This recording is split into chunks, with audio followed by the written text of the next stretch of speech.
bounce back after a tough loss to Widener. And we came out today and we knew we had some mismatches, and everybody really pulled together. We had a great effort from the line, quarterbacks, receivers, and even the defense. And I mean, the scoreboard says it at the end of the game what happened. Hey, Tyler, tell me what you remember about last week with Widener and how that affected practice this week. Well, we had a tough game and we made a strong push at the end, and we probably could have won if we had some more things go our way, but you can't really keep your head on that all the time. And then we just knew in practice we couldn't let that ruin our season. We really had to emphasize that we need to keep working hard because the MAC championship is still our main goal of the season if we can win out here. Hey, you guys had to feel like you were kind of the favorite coming into today.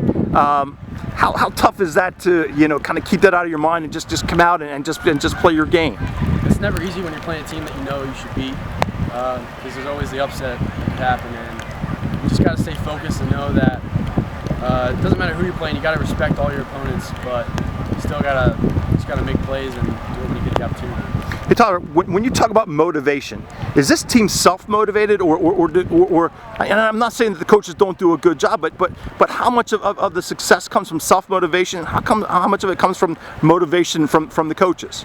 Coaches do a great job motivating us, but in my opinion, I think we're a very internally motivated team.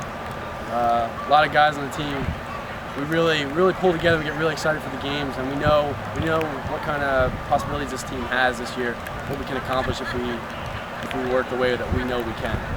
Hey, and what are those goals? What would you like? What would you guys like to get done this year? Number one goal is win the MAC championship. That's what we want first and foremost.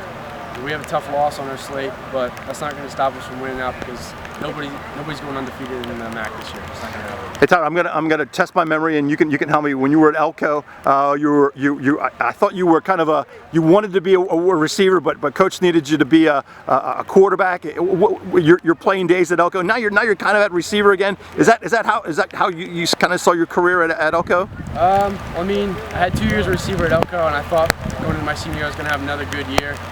Just cards didn't play out right for me. I ended up going to Lebanon Valley College to play wide receiver for 2 years. Wasn't a good fit, and now I'm happy to be here. I think it's the start of another great 2 years of football for me. I think there's a lot of opportunities here.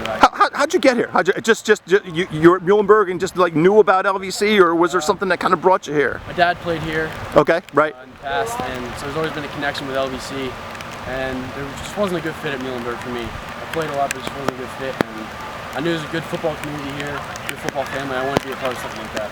It's our two big catches today, both for touchdowns. One was kind of a key one there at the end, provided some separation for you guys. Well, just tell me what you remember about the 2 touchdown catches that you had.